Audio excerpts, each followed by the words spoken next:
Hello student, I am के त्यागी और हम बात कर रहे हैं क्लास 12 सब्जेक्ट फिजिक्स और आरबीएससी बोर्ड के अंदर सेकंड चैप्टर है गाउस का नियम एवं इसके अनुप्रयोग। जैसा तुम्हें याद होगा, अब तक हम पढ़ चुके हैं गाउस के नियम एवं इसके अनुप्रयोग अध्याय का पहला टॉपिक, जिसका नाम था विद्युत फ्लक्स, जो कि बहुत ही इम्पोर्टेंट है।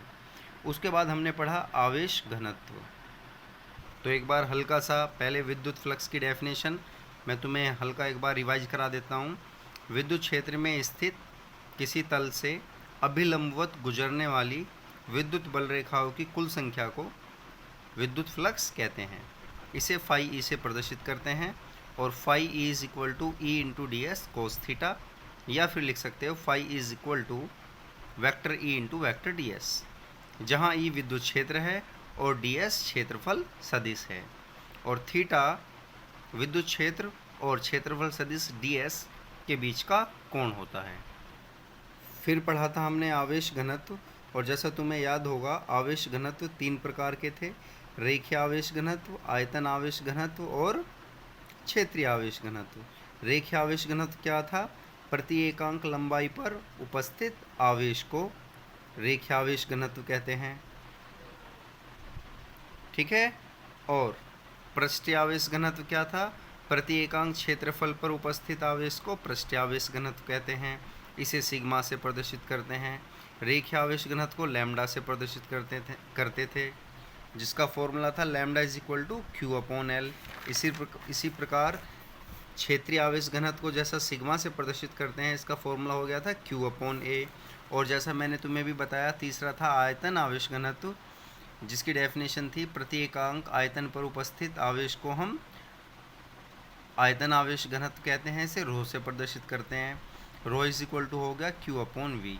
तो अब तक हमने पढ़ लिया था ये, और आज हम पढ़ने वाले हैं गाउस का नियम, जो बहुत ही इम्पोर्टेंट टॉपिक है। देखिए, जैसा मैंने बताया गाउस का नियम बहुत ज़्यादा इम्पोर्टेंट टॉपिक है, तो इसको हमें थोड़ा ढंग से पढ़ना पड़ेगा। तो कुछ बुक इसे ऐसे गॉस लिख देती हैं और कुछ बुक इसे गाउस लिख देती हैं, तो उसमें हमें कन्फ्यूजन में नहीं आना है।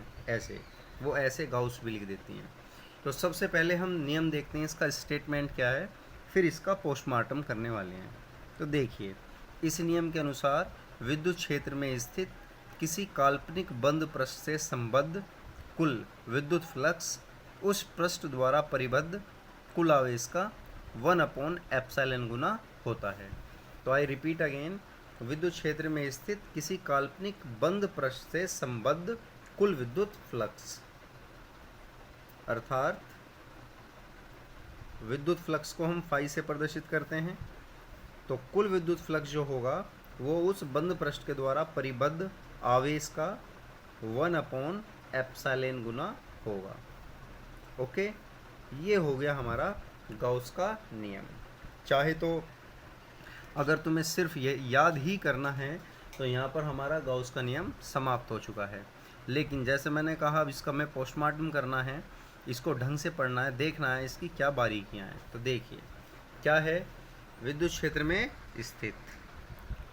तो देखिए कुछ टर्म्स हैं इसमें। एक है काल्पनिक बंद पृष्ठ से संबद्ध। तो यहाँ संबद्ध से मतलब है जुड़ा हुआ।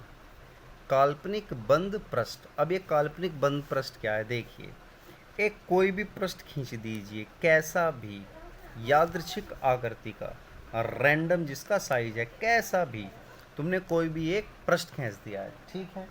अब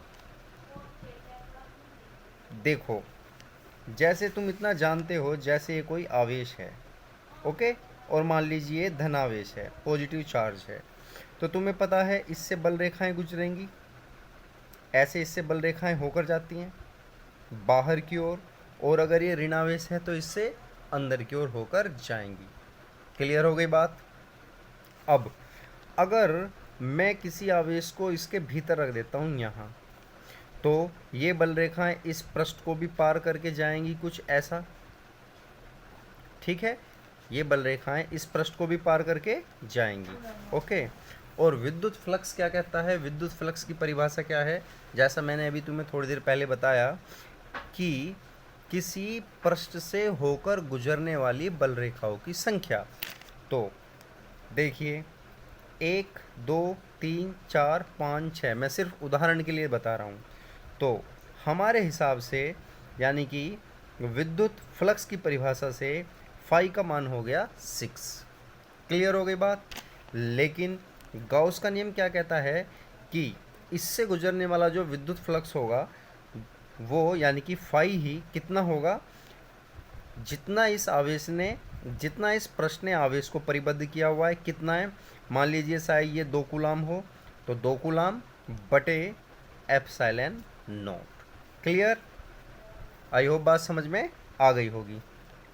अब अगर मैं किसी आवेश को इसके भीतर ना रख के मैं बाहर रख दूं, तो तुम्हारे दिमाग में ख्याल आएगा कि भाई अगर ये धनावेश है तो बल रेखाएं ऐसे ऐसे ऐसे भी तो जाएंगी, है ना। तो जैसे उदाहरण के लिए इससे 3 बल रेखाएं होकर जा रही हैं, तो यहाँ फाई की वैल्यू विद्युत फ्लक्स की परिभाषा से फाई की वैल्यू 3 आ जानी चाहिए। और गॉस का नियम क्या कहता है कि गॉस के नियम के अनुसार फॉर्मूला होता है phi is equal to Q upon epsilon naught. अब क्यू क्या होता है, किसी भी पृष्ठ के द्वारा परिबद्ध आवेश। और देखा जाए क्या इस पृष्ठ ने किसी आवेश को परिबद्ध किया हुआ है, घेरे हुआ है। जवाब है नहीं, क्योंकि ये आवेश तो इसके भीतर है, तो इसके हिसाब से तो हमारा आंसर 0 आना चाहिए। तो ये हो गया हमारा कॉन्ट्राडिक्शन। भाई एक डेफिनेशन तो कह रही है 3 होना चाहिए, किसकी डेफिनेशन, विद्युत फ्लक्स की, और गॉस का नियम कह रहा है 0 होनी चाहिए। तो ये तो अपवाद हो गया, कॉन्ट्राडिक्शन हो गया।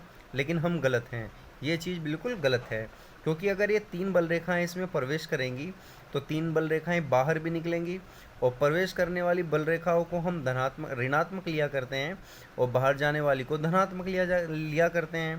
तो देखिए 3 ने प्रवेश किया और 3 ही बाहर निकल गई, तो आंसर क्या आया, 0। तो आई होप तुम्हें ये काल्पनिक बंद पृष्ठ का मीनिंग समझ में आ गया हो। काल्पनिक बंद पृष्ठ मतलब कैसा भी पृष्ठ जिसका आकार कैसा भी हो सकता है, से संबद्ध कुल विद्युत फ्लक्स उस पृष्ठ द्वारा परिबद्ध का मतलब क्या होता है, कोई भी पृष्ठ कितने आवेश को घेरे हुए है, सिर्फ वो। अगर भार है तो उसका कोई रोल नहीं होगा। तो उस बंद पृष्ठ द्वारा परिबद्ध, एक बात और आई है बंद पृष्ठ, तो हमें पता चल रहा है कि गॉस का नियम सिर्फ किसके लिए लागू होता है, बंद पृष्ठों के लिए। तो बंद पृष्ठ द्वारा परिबद्ध कुल आवेश का 1/एप्सिलॉन गुना होता है। ठीक है, तो आई होप ये तुम्हें गॉस का नियम थोड़ा ढंग से समझ में आ गया होगा। अब गॉस के नियम में और कुछ क्या बारीकियां हैं उनको हम देखते चलते हैं।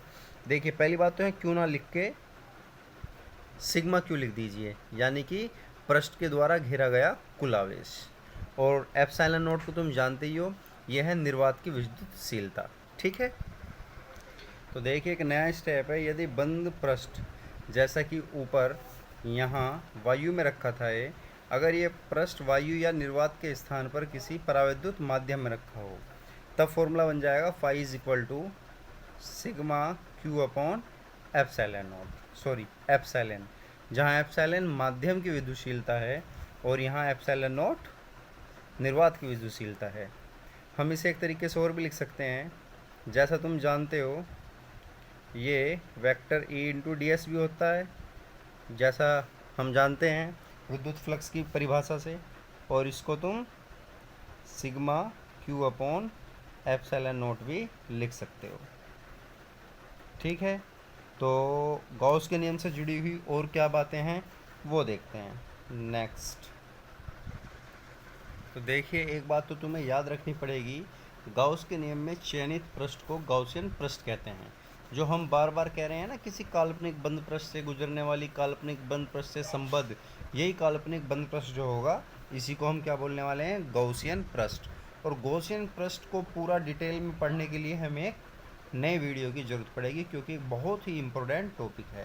तो पूरा जो गॉसियन पृष्ठ है इसकी डिटेल हम किसी नेक्स्ट वीडियो में देखते हैं। नेक्स्ट बात जो हमें याद रखनी है वो ये है कि गॉस का नियम केवल बंद पृष्ठ के द्वारा परिबद्ध आवेश पर ही निर्भर करता है। जैसे कि ये कोई बंद पृष्ठ हो गया, ठीक है, तो इसके द्वारा परिबद्ध आवेश कितना है, जैसे ये हो गया 2 कूलाम, 2 माइक्रो कूलाम, एक हो गया +5 माइक्रो कूलाम, ये हो गया अंदर जो था ये है -7 और बाहर रखा हुआ है मान लीजिए 8 माइक्रो कूलाम। तो जो विद्युत फ्लक्स है वो केवल इसके द्वारा परिबद्ध आवेश पर निर्भर करेगा और इसके द्वारा परिबद्ध कुल आवेश कितना है -2 micro coulomb plus 5 micro coulomb, यानी कि अपॉन एप्सिलॉन नॉट, यानी कि phi is equal to 3 micro coulomb बटे एप्सिलॉन नॉट, ना कि इस पर, क्योंकि ये बाहर है। तो गाउस का नियम केवल बंद पृष्ठ के द्वारा परिबद्ध आवेश पर ही निर्भर करता है, ये हमें याद रखना है। ठीक है, इसके पृष्ठ के आकार, आकृति, क्षेत्रफल आदि पर निर्भर नहीं करता है, केवल परिबद्ध आवेश पर ही निर्भर करता है। नेक्स्ट बात जो हमें याद रखनी है, बंद पृष्ठ से बाहर स्थित आवेश का पृष्ठ से निर्गत फ्लक्स में कोई योगदान नहीं होता। तो इनडायरेक्टली ये यही बात है, यानी कि पृष्ठ के बाहर कितना आवेश है इसका इससे गुजरने वाले विद्युत फ्लक्स में कोई योगदान नहीं होता। कहने का मीनिंग इसी बात का ये दूसरा रूप हो गया, तो हमें ये बात याद रखनी है। नेक्स्ट बात देखिए, नेक्स्ट है गाउस का नियम उन सदिश क्षेत्रों के लिए ही वैध है जो व्युत्क्रम वर्ग नियम का पालन करते हैं। अब देखिए व्युत्क्रम वर्ग नियम क्या है। उदाहरण के लिए विद्युत क्षेत्र का फॉर्मूला होता है E is equal to 1/4 pi epsilon naught Q/r²। ये नियतांक होता ही है। अगर मैं आवेश को भी नियत कर दूं तो मैं देख पाता हूँ विद्युत क्षेत्र दूरी के वर्ग के व्युत्क्रमानुपाती होता है।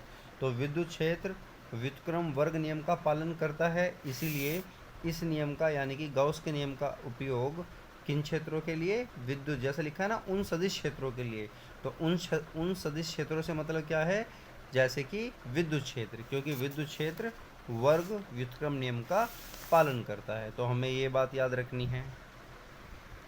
देखिए नेक्स्ट स्टूडेंट है, गाउस के नियम का उपयोग केवल बंद पृष्ठों के लिए लागू होता है, खुले पृष्ठों के लिए इसका उपयोग संभव नहीं है। नेक्स्ट